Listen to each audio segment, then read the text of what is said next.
Today's podcast is brought to you by Funny Bone Broth, now available at Eataly and McEwen's in the TD Center. Or you can visit them at funnybonebroth.com. In a world where it seems totally normal to listen to a podcast about the Toronto Argonauts, it's the X's and Argos podcast.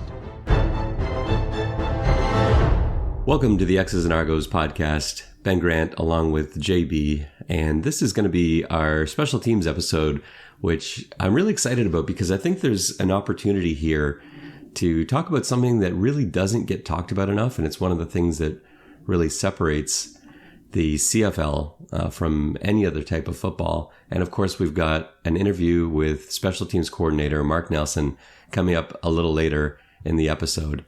So JB, you ready to get going on to some special teams? I am.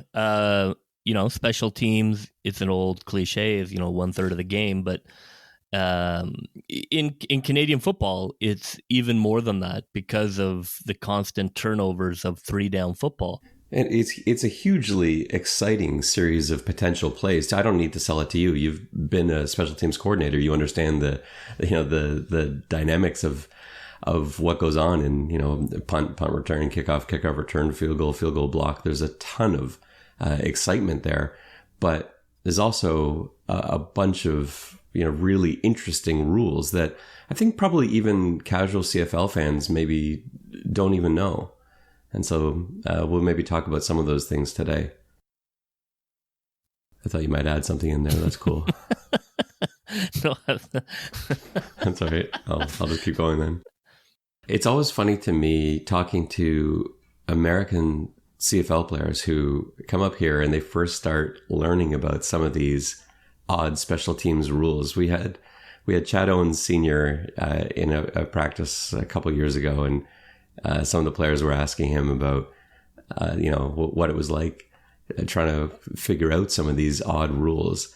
And he had some hilarious stories. And then I had a conversation a little while after that with James Wilder Jr., who described the room of skill players as they were going over some of these really odd rules surrounding a rouge and some of the strange plays that can end a football game in the CFL. And he described everyone's eyes as being just like absolutely wide open, looking at each other, wondering if the coach was just, putting them on, playing with them, playing a prank of some sort, because they couldn't believe that these rules existed. Yeah, I mean, it's largely the same. I mean, obviously the no yards penalty, which I'm really surprised the NFL has not adopted for player safety on punt returns, is a huge one.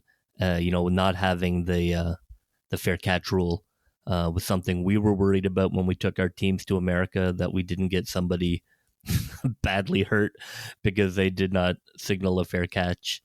Some people view the halo, like I know critics of the halo say, well, that's not as exciting as the fair catch rule. I think it's the opposite. I think it's far more exciting to have the halo, because not only do you have situations where now the returner is going to definitely attempt to return it every time there's a punt, but there's that added feature that we don't see a ton in the CFL, but punters can of course recover the football. And, if it's past the first down marker, which of course it's almost always going to be, then it's a first down for the punting team. And so there is a little bit of urgency there. You can't just let the ball bounce around forever, because if that punter gets down there, he can recover the ball now without having to give up a 5-yard halo, and the kicking team retains possession. And then from that rule, of course, you can have onside punts. And now you can have a gunner, for example, line up behind the kicker, behind the punter. And now that person, anyone that's lined up behind the punter on a punt, can recover the football, and it is the punting team's possession after that. And you don't see a ton of that in the CFL either, but every so often a team will throw that out there, especially early in the season, just to test the knowledge of the other special teams players. I do think a great special teams squad is worth a couple of victories in a given season. Now, one of the cooler rules with regards to special teams is surrounding the rouge, I think, because The rouge being a single point, so a ball is downed in the end zone. The kicking or punting team ends up getting a point out of it, and the return team gets the ball on the 35-yard line, having surrendered that point. But where it gets interesting is near the end of a game. If you've got a tie game, or if you've got your team down by 1, now suddenly that's becomes a very interesting play. And there are a lot of scenarios that can play off of that. You had a really unfortunate playoff loss surrounding a rouge. Why don't you tell us a little bit about that? I would love to.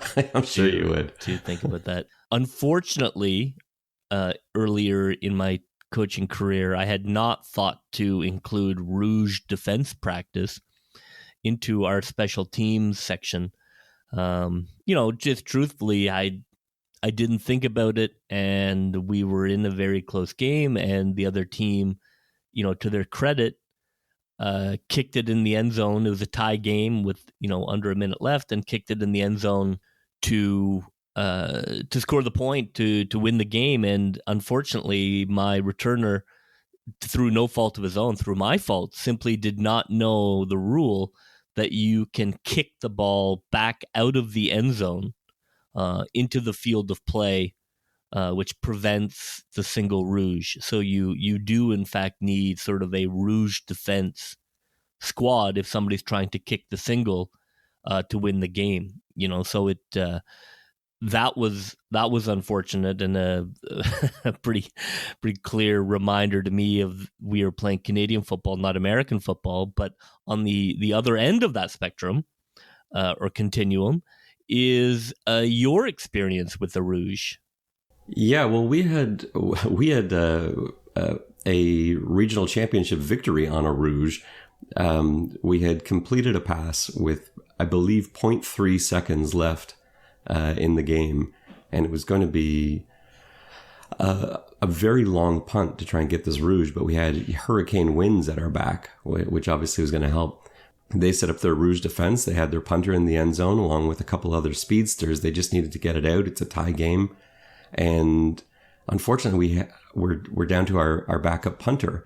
But you actually tie into the story a little bit, because while he was our backup punter, you had actually worked with him, because when we played in Ohio earlier that year, you joined us on that trip, and our regular punter, I can't remember why, wasn't able to make that trip. And so I remember you going outside the hotel with our suddenly backup punter, this guy who'd never really punted in his life before, and give him a quick crash course on how to punt. And of course, he was punting the next day in an Ohio game in front of 10,000 fans. I do like to remind occasionally you, not necessarily all the coaching staff, that the television broadcast of the game mentioned that he really was the MVP of our team that game. Well, he certainly contributed the most positively. That was not a great game. But yeah, he had that experience though, punting, and then he didn't punt for the entire season, and there we are in the championship. He has to walk onto the field one punt, and it ended up making it through the back of the end zone just barely, and we won the championship on that. And that was an intense play. We had we had 6 gunners lined up on that punt to try and down that ball in the end zone. They were obviously stacking the end zone to try and kick it out or run it out. And man, that was an intense 0.3 seconds.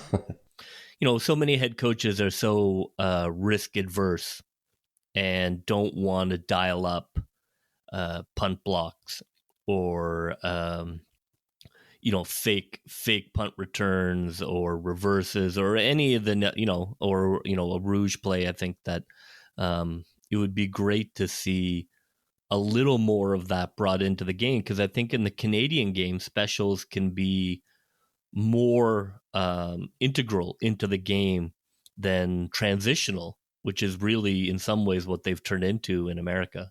Another rule that I think a lot of people don't know about is the possession rule with regards to a ball going out of bounds. And this becomes very exciting in, the traditional onside kick scenarios, but even, when there's a ball fumbled or something like that. In the CFL, the last team to touch the ball, not have possession, is the one that is awarded possession after the play. So in a situation like an onside kick, you just have to swat that ball out of bounds. And now you are the one that gets possession of the ball. And I think that's a really neat element of Canadian football. Yeah, and not to shout out one of my articles, but I think that when I looked at rules that the NFL should consider adopting from the CFL, I mean, mainly the focus was on specials. I think that that's a great play. I think that especially now in the NFL where they are trying to figure out how to have onside be even possible with the new safety expectations being brought in. Special teams were really, a concussion hotspot because you had a lot of close contact. You had people going 100 miles an hour and running the length of the field, not like a normal play. And so they've been changing the rules, and now really it's virtually impossible to get an onside in American football. And I think, they've tried to come up with 4th and 15 and all kinds of crazy ideas, but I think the solution is right there. Just incorporate this. Just all you have to do is knock the ball out of bounds. And I think that would increase your percentage of success. And from a Canadian perspective, I think coaches should use it more. I think that, again, they're so risk adverse and maybe have so much American football driven into their DNA. I think that maybe they feel it's arena football-y, but I think the onside kick is not nearly used enough in Canadian football. When you look at the rules and how it's done, it should be a weapon that's in there and not just an emergency, Hail Mary. I think for anyone that, when you're going to watch a CFL game and a special teams situation comes up, if you don't find that interesting, I can suggest maybe some things to think about and some things to watch that go on during that play. The first thing I would say is try and figure out what the strategy is there. Because of course you've got a special teams coordinator who has done nothing but plan for that week. All week, they're looking at the other team. What are their tendencies? Who are the players that they've got out there? What can we try and exploit? What can we take advantage of? So if you've got a field goal or a punt or whatever it is, watch to see what the strategy is. Are they trying to block? Are they overloading one side? Are they trying to set up a return where nobody rushes at all, but they're really, trying to hold down their man? Is it a zone return? Is it a man blocking return? Was there one player particularly they were very worried about and they're doubling? There was a situation one of my teams was in this past year. It was a semi-pro game, and we had our special teams coordinator noticed that the opposing team left their offensive line out on punt team. And so they had this very large offensive line. Everybody's over 300 pounds and they're on the punt team. And so what our special teams coordinator decided to do strategically was he wasn't going to block any of those 300-pound guys. So instead, he used 11 guys. He had one returner deep, and the other 11 guys just focused on double teaming all the fast guys. They left the 300-pounders and they left the kicker. And our returner, who's a guy that can run a 4.5 and had some pretty good moves, suddenly now he's just got to evade the 300-pound guys, which is a little easier than trying to get past those gunners and those speedsters. And that made for a really interesting play. And so if you're just watching that game, that's something that you notice and say that's a really unique way to return this. And I don't think you'd see something like that in the CFL, but just try and figure out what's the plan here on both sides of the ball. What are they trying to do? And that in itself makes special teams exciting to watch, let alone all these other exciting rules that there are in the CFL that make it unique. I'm always harping on market inefficiencies, but before the Golden State Warriors decided to shoot 3-pointers 100 times a game, everybody thought that was stupid. No one thought that was a way to play basketball. And now suddenly that's the only way to play basketball. And I'm not saying that can happen with the Argos, but when you don't have the pressure of being a likely Grey Cup champion, I think that you're totally missing an opportunity to experiment with the rules, to experiment with what you can get away with, what teams are not prepared to defend. Toronto should do that. They should use special teams as a weapon, not as a transitional thing that you might do if you were Calgary. So I'm really hoping that they do that they take advantage of not being a favorite and really push the boundaries of what they can get away with and what's expected on specials. And I think that there are plenty of signs that we can see where clearly this new regime is going to focus on special teams, not only with some of the speed that they've brought in the offseason and a number of experienced kick returners, but also in the draft. You've got 5 guys who are outstanding special teams players. That was a real focus, but they've also brought in Boris Beattie, who we've seen kicking 67-yard field goals in practice. They've got Nico DeFonte, the kid that was taken off the Calgary Dinos. And you remember he was the guy that hit a 59-yard field goal in sub-zero temperatures to win the Hardy Cup over UBC. Like, talk about a pressure kick, 59 yards. And so this is a management group that looks at a team last year in the Argos that fell short on a few long field goal attempts and just decided, well, we can't have that happen anymore. And, Beattie and DeFonte are not going to come short on a 50-yard field goal. These guys have monster legs. And so that's exciting. I'm joined now by Toronto Argonauts special teams coordinator Mark Nelson. Coach, expectations are high. The last time you were an Argos coach, we won the Grey Cup. So that's obviously the goal. A lot of stops since then. How well do you remember that 96 team in that incredible season? It was first of all, it was a great year. I remember that I was actually with the San Antonio Texans. They had just folded. Our defensive coordinator had taken the job with Toronto and Bill Bradley. And Bill and I were good friends, and I'd worked with him and was working with him at San Antonio. And he got the defensive coordinator's job at Toronto. And I actually got to go there with him as the D-line coach. And God, we had Adam Rita, Don Matthews. But more importantly, we had like Pinball Clemens and Doug Flutie, and we had all the best. I think they went out and got all the best players, and it was pretty easy to coach that year.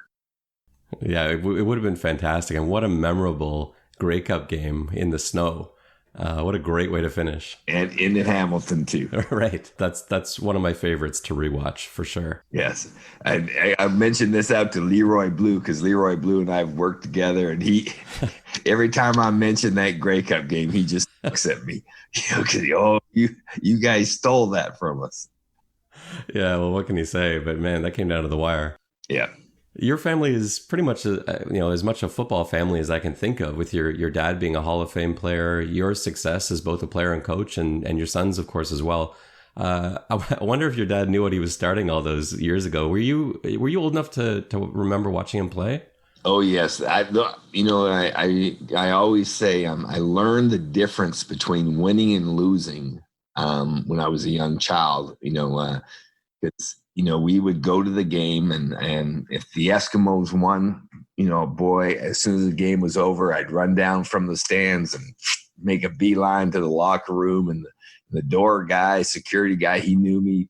Mark, go on in, and I'd run to my dad's locker, and everyone's yakking and talking. Everyone's in a good mood, and I'm messing with Long Gone Thomas and E.A. Sims and John LeGrone and all those guys, and then if we lost, I'd go to I'd hurry up and go down, and I'd have he'd look at the door security guy would look at me, and I'd just stand there until the head coach, we couldn't go in until the head coach already talked to the players. And as soon as the door opened, I could go in, and it was, I quietly just walk over to my dad's locker, and I'd sit down by it, and I really didn't say anything. I just, that was it. There's a difference between winning and losing. No kidding. That's an amazing experience. Then just from being around football so much as a kid, you probably, wanted to play just like your dad. Yeah, I did. And then to be honest with you, as a lot of kids do, we kind of grow up and, I was headed a lot of different directions. And one of them was sure wasn't athletics and academics. I was kind of heading in a different direction. And then it was kind of weird. We were living, actually was moved to Iran with my dad. My dad was running a drilling company there. And I'd been hitchhiking and traveling around and working odd jobs up, pipeline, drilling rigs up in northern Alberta. Then I went over to the Middle East with him. And finally just came out to a time, it was either time to make some American servicemen and was playing flag football. And I thought, man, maybe I could play college football. So my dad was, again, very smart and sent me to, we phoned, and a good friend of his, it was a backup quarterback at OU. My dad played there for Bud Wilkinson, and he was the head coach, Pat O'Neill, at East Central University in Ada. So we phoned him, and I just walked on there, and I really learned how to play football there, to be honest with you. That's amazing. I've never heard that story. That's awesome. And your family continues that on, of course. Your son Kyle, a long snapper with the 49ers since 2014. Now, I know the answer to this. Why is it that every long snapper's father is a football coach? Well, because they know that, if you've got a good long snapper, he will, and he can do it good, he can have a job. And it is so important to have a good long snapper. We are so fortunate in Toronto with ours here. We've got a great one. And, it just makes things a lot easier. If you don't have one, boy, you really know why you need one. So it's Kyle. He kind of, I'll be honest, I kind of directed him because knew what happened to me, and my dad had directed me, but I didn't listen. And I can remember a day in practice in Calgary. I always call myself the best average backup. And that's what I was, just a good backup. And I can remember watching Ken Berryman, and he was a backup. He's in his 11th year, and he was also our starting long snapper. And I thought, man, because every day was, am I going to get cut today, or what's going to happen? And I thought, man, if I had listened to my father, I could play 11 years, And I thought, well, man, right then I thought, if I ever have a child, he's going to learn how to, long snap. And so, several years later, we have three great children, but my oldest boy, we started teaching him how to long snap. So he listened to me a lot better than I listened to my father. I'll put it that way. And it worked out really well for him. Yeah, it's such an important skill, and it's one of those things, like, if you're not 6'7", if you can't run at Mach 2, then you better have something else in your arsenal. And being a long snapper, almost regardless of your size, is of value. Like I've had wide receivers long snap, which isn't ideal, but sometimes if he's the best guy, then at least you've got a guy that can get downfield quickly. So you've got a guy. You can, even if he's smaller, and I've had some small ones. I had to tell a quick story. I had a guy, Coleman Barnes. I think he's with West Virginia right now, and high up. He's a very smart young man. He works for the athletic program. I can't exactly remember, but he was my long snapper. We were at Kentucky, and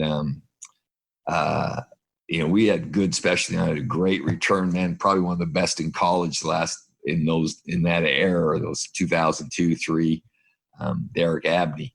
And Coleman Barnes, we were playing Florida, and he tears up his knee. And Coleman is 5'10", 220 pound, not real athletic. Sorry, Coleman. But that son of a gun, I didn't even have another long snapper. There's nobody. that I would trust. And, I went up to him. I said, Coleman, I said, do you think you could just snap? He goes, Coach, I think I could snap. I said, okay, all I want you to do is I want you to walk out there, you snap the ball, you stand there, and then you turn around and you start walking right back to our bench. That's your job. Just snap and walk. And he did that for 3 games for us until his leg healed enough where he could, jog off the field. And it was amazing. And, that's how important the long snapper is. That's incredible. This winter, I spent a couple months doing a film review of every single new Argos player. I didn't realize there were going to be 60 of them when I started this. And I've got a pretty good film network, but I had a heck of a time trying to find film of your son Colton when he signed with the Argos. I finally got a hold of some of his Bixby film from, I think it was through a coach at Jenks in Oklahoma. Yeah. And he's a serious athlete. I was so excited to see how he was going to be able to contribute up here, but I know he's doing something a lot more important right now. Yeah, he's a nurse. He's a nurse in Louisville. Yeah, he's a pretty special young man, eh? Yes, and he is. I'll be honest with you. I should probably say this real. He's probably a better. And my oldest son Kyle is a good football player.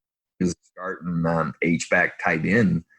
And that's why he didn't snap. It took him a couple of years before he got into the NFL, and got on that circuit. And it took him about 4 years before he became, a starter, because he was a starter his last really 2 years at New Mexico State as an H-back tight end. And so he only really snapped. The most snaps he did was really game day. And so he was not good enough when he came out of college to be in the NFL. Colton is probably a better football player, all around football player, run, tackling, hitting, and all those things. And he played high school ball, and then from there he played rugby. He loved rugby. Ended up going to Australia for a summer and played with a high-level team there, and played at university, won a national championship in sevens, I think, at Lindenwood University.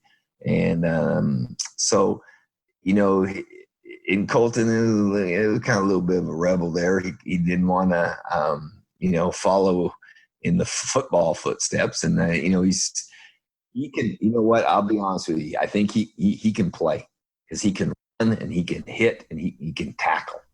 And I wish he'd learn how to long snap. Well, that's exciting. And, even if he doesn't end up coming up this year, no one's closing the door on, he's still a young guy. So yeah, he is. The neat thing about him is, I'll be honest, it wouldn't surprise me if he ends up being a doctor, because he kind of went to school to be a fire prevention guy. But he loves the adrenaline, and he ended up with that degree. He came out with a paramedic, and a paramedic down the States is a little bit different than a paramedic, up here in Canada, because I remember one time he called me, man, I'll tell you something, I'm not going to say the county or the state he was working for, but he goes, they are so dumb. We have the same uniforms as our police officers, and when we go into a place, they've gotten shot at, and it's your adrenaline's going, and he had like the emergency room. So I think he's a he specializes kind of in cardiac arrest and stuff, and so it'll be interesting to see how he does, what he ends up finishing. There's not a lot of guys that have to decide between being a doctor or a professional athlete. That's a pretty amazing situation to be in. Well, he didn't get, I'm going to tell you something. He didn't get either. All those, the smarts and the athletic ability all came from his mother. She still is a good athlete, but she was a great athlete and very smart woman. Awesome. So Coach Dinwiddie is a rookie head coach, one I'm pretty excited about, though. Coach Young, a rookie DC, who I'm also pretty excited about. And the OC, Coach Jackson, has only been coaching for a few seasons. Yeah. You've got about twice the number of years experience as the three of them combined. So how do you help, especially on the defensive side of the ball, without stepping on toes? Oh, first of all, to be honest with you, between Coach Young, Kevin Even, Mike Davis, Merritt Bowden, and Ike Charlton, they don't need me at all. I mean, they are. I'm doing special teams, and I'm very fortunate because I've got Kevin Even, was a great player and a very smart coach, and and this Grey Cup winning champion special team coordinator in 2017 when they won the Grey Cup at Toronto. And so, the neat thing I think with Coach Dinwiddie and the management, Pinball, Murph, what they did is they got a great staff of good coaches and more importantly, good people. And because all those guys, Jarius, Glenn, Kevin, Mac, Big McAdoo, Marcus Howe, Fred, Reed, Davis, we talked about Ike and Merritt, all those guys are good people that are great coaches. And they know their football. And it's all different levels. I mean, they've all did high school or worked at high school somewhere, and then colleges and then pros, be it wherever. And I spent 6 years with Coach Campbell, and Rick is one of the great young head coaches. And so when, I had the opportunity to go with Ryan, I'll just be honest with you. I thought, that's going to be a hard act to follow for Ryan, because I watched Rick and, how he did things, and, he was amazing. I'm going to tell you something. Ryan Dinwiddie, Murphy, and great. They picked. I knew he'd be good, but he's going to be special. He really is. He's the way he handles his people and the stuff, and I also see the fire in his eyes, and it's going to be special. I'm pretty excited about it. And it's great to hear the excitement in your voice too, just to kind of confirm, what I suspect we're going to see this year in Toronto. Now, how about with your own job? I have a pretty good sense of what Toronto's depth chart is going to look like on offense and defense.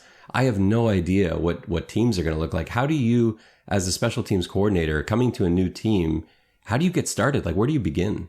Well, first of all, you weigh heavy on Kevin, year, and what you do is, to me, doing special teams is like putting a puzzle together, and you got to find all the pieces, and then you got to kind of make them fit, and what we've talked about with Kevin and Merritt, we've talked about, okay, hey. This is basically what we're going to do on punt team, and then you have each position, this is the body type we're looking for. This is the kind of guy where, we'd love to play at that position. And you kind of go through it, and then you kind of go through our personnel, and we go, okay, hey, this guy and this guy and this guy, they can compete at that position. This guy and this guy at that position. You got to have we got Reinhardt at snapper, great. We got him, BB, our punter, we're going to be good there. And our kicker. So he had a heck of a year last year in Montreal. But what you got to do is just kind of put the puzzle together. And there's always going to be people that, I kind of sent out a little book, kind of a special teams playbook for them to look at. And I made a comment at the bottom of the page that had it was a depth chart by position and kind of, I guess say, capabilities too. And I made a note at the very bottom, if I don't have you, not you personally, but your position or what you think body type at, at a certain position, or you think you can do something that I don't have make sure you tell me, because and I know in football, there's always exceptions, and you could be one of those exceptions to the rule that, hey, he can do, I know he's not as tall as I want or as big as I want or whatever, but he can do that job and do it good. And so I'm looking forward to getting to the opportunity to see the players in person and watch them work, do the drill work, and then start putting the puzzle together. And with the help of Coach Eben and Coach Bowden. I think it's going to be a good situation. And also too, again, we have a lot of really good special team players. And now what we need to do is, just being honest, we need to find that. We've got some good return men. We need to find one of those return men to step up and become a special return man. Because I was a really good special team coach in Edmonton when I had Gizmo Williams. I must have worked with him so hard on it. Well, you've got a couple interesting guys. Like Dejan Brissett is an outstanding kick returner, and who I would be interested in seeing. And I don't know. You just talked about size ideals and stuff. A guy like Quadarius Smith is interesting. He's not a big guy. He's only 5'9", 170, but wicked fast. Yeah. Do you hesitate giving a guy like that a chance to return the ball? Oh no, because I'm gonna tell you something about Williams when we were in Ottawa. He was pretty wicked fast too, and he was small. Speed. There, you can't coach speed. And if you do, the neat thing about special teams is if you've got that guy back there that's special, that can, that the guys know that if we make a block, and sometimes doesn't even have to be a good block, has to be a smart block. We don't want to push, hold or push anyone in the back or do anything of that. Sometimes, you just have to, I used to tell people, you just have to be near a guy. He just has to feel you. And if you've got a special return man, that's all he needs. Because if that guy is he's running and he feels you, he thought about you for that split second, and that made that return guy's gone. So no, guys fast, it's going to be good. You've got to have some funny stories, and it's probably aged you a little bit trying to teach some American players these crazy Canadian special teams rules. Oh, it's I can remember in Edmonton. And we actually worked on it. Back then, everyone, you stayed the halo, the ball would be, on the ground, bounce around, and you could see everyone, moving back, and getting out of the halo. And we would, teams that just happened to be, or this team in particular would happen to kind of half circle around the guy. And what we did was, we said, okay, hey, we just slowly kind of positioned ourselves so that when Giz, picked it up, he could give enough ground, to get out of the half halo.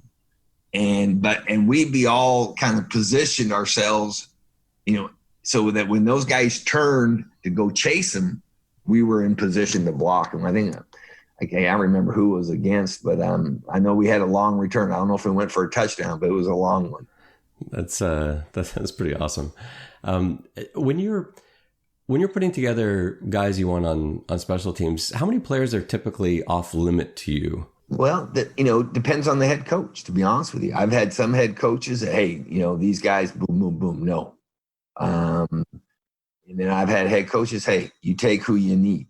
But also, too, the most important thing, this is a team game. And that's the neat thing about the CFL. And your numbers are limited, and so everyone's got to pitch in. And and I'm not going to say I look after, but you do. If you're a smart, I think I'm saying smart coordinator, special team coordinator, but you look after people. You can't have your, let's say he's one of your best players on defense. Well, he can't be playing, punt team, punt return, kickoff. No, you're going to run him into the ground. There's too much running. But maybe I need him on one. So, maybe I'll put him on, depends on what he does best, but, maybe a cover team.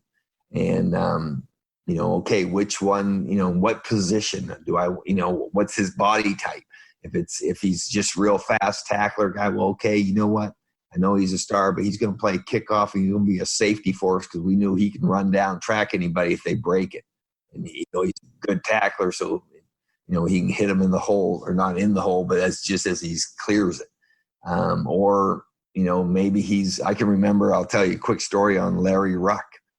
He was a linebacker at Edmonton. It was later on in his career. And, Larry could play all special teams, but, also too, he was getting near the end of his career.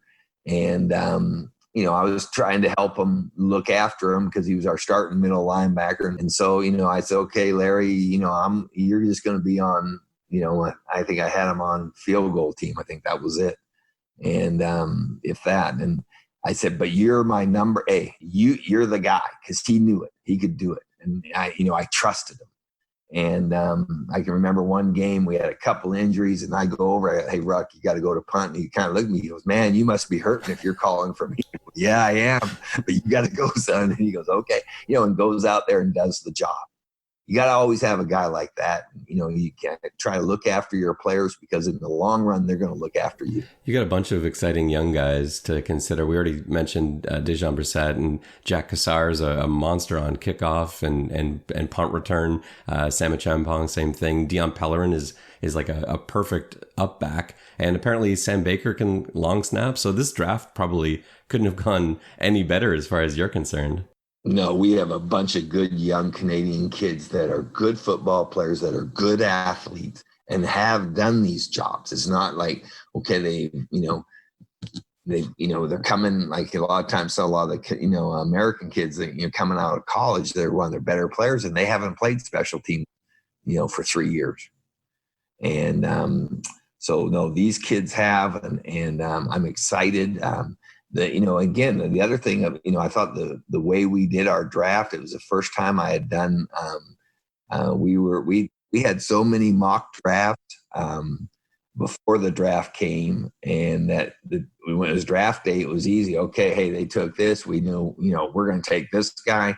This is the best guy we feel is still available for us, that is available. Oh shoot, we got two or three guys that we were fortunate enough to get them later in the draft. We got them late in the draft that we would have taken them early if the other guys weren't available. So, Dinwiddie and Murphy and Pinball, the way they organized it and all the coaches participated, it was I think that's why we had such a successful draft. Last year, we were short on a couple of 50-yard field goals. Now, I've seen Boris Beatty hit from 67 in practice. I think Argos fans are probably even more excited than you are about that signing.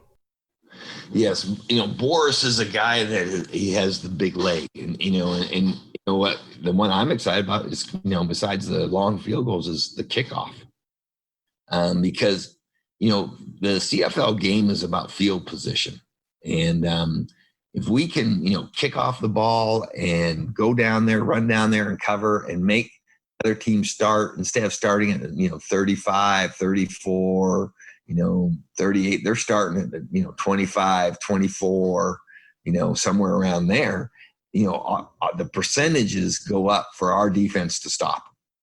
And then that means we put our offense on the field in better position, which means we're, there's a greater opportunity for us to score. And so having that big leg, and then he had a really good season last year on his field goal percentage. Was second in the league. And then, like you just mentioned, his big leg. I mean, we can take a chance and take that big field goal, or the long field goal, and go with it. And he's a good person, and that's another thing. Our personnel people and our management, the people we have in our locker room. Now I haven't met them, but I mean, I've talked to, I think, just about every one of them on the phone and stuff. They're good people, and if you get good people that happen to be really good football players, all pushing and pulling in the same direction, it's going to be good. Well, thanks so much for taking the time with us today. And, I really appreciate it. Let's hope we can be, out on the field soon and, talking about guys that you're watching run around, and instead of just in theory, and we can get to practices and everything else as soon as possible. Well, I hope so too. And I just like to say, everyone out there, you're smart, and you got your mask, and you stay to social distancing, and let's get this thing under control, and where we can get back to a little bit, get back to a new normal. new normal. Is that right? Is that proper English? I don't know. It works for me. All righty. Thanks so much, Coach. All the best. I appreciate it. Thank you, sir. That was Special Teams Coordinator Mark Nelson.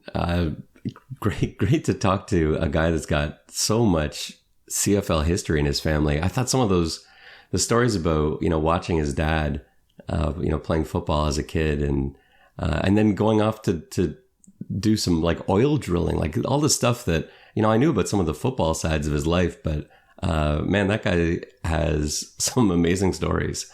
That's nuts. But really, really cool to talk to Coach Nelson. Yeah, special teams coordinators have a bit of a reputation for being unique individuals on staff, not quite strength and conditioning coach level unique, but characters, because I think it's a different mindset with special teams. You're almost your own little unit within the larger squad. So it's always interesting to hear those guys.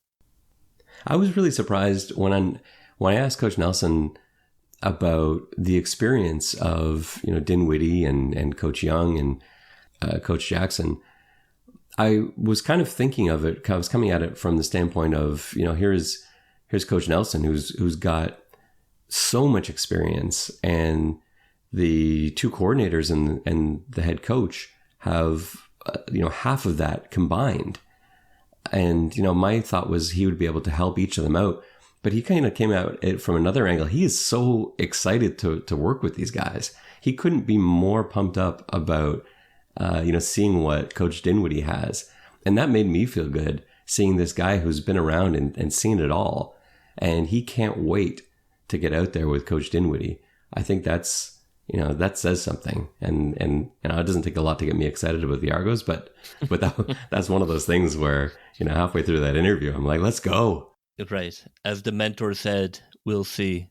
Hearing Coach Nelson talk about the fact that he's willing to give smaller guys like Quadarius Smith a chance to be returners. Is there anyone you're really excited about seeing? Because to me, that sort of opens up, all sorts of possibilities. I think we'll see Dejan Brissett back there returning. I think we'll definitely get a look at Quadarius Smith, but we've suddenly got a lot of options when it comes to returners. And I don't really feel like I just didn't feel like we had an exciting return game last year. No, I think it's looking up. Returning is such a weird skill. It's such lightning in a bottle where, if it were as simple as putting a fast guy, you could solve it. It's such a unique skill to be able to return effectively. So I'm much like a lot of their positions, I'm good with the throw 15 guys against the wall and see what sticks. Obviously it'd be amazing if we had an electric returner. The CFL definitely lends itself with its width to exciting returns, and Toronto has not had a returner in a long time. I mean, in my opinion, like somebody who electrified the crowd. I mean, I hope that they really put a premium on trying to find a guy who can do that just from a pure entertainment factor. I think the last time was our man Chad Owens Sr., who was a really exciting returner for the Argos, especially that one season. But for his few years in Double Blue. But yeah, since then it's been really hit and miss. And I would love to see somebody that the Argos can throw out there this season, or if it happens to be next, who other teams fear, other teams worry about, and start thinking about, kicking away from them and having to game plan for what do we do when we have to kick to, whoever it is. Well, that'll just about do it for us on the X's and Argos podcast. I want to thank Coach Nelson again for joining us on the podcast today. Please don't forget to subscribe, to rate, and tell everyone you know about us. For JB, I'm Ben Grant saying so long, and may all your pre-snap reads be good ones. I'll see you.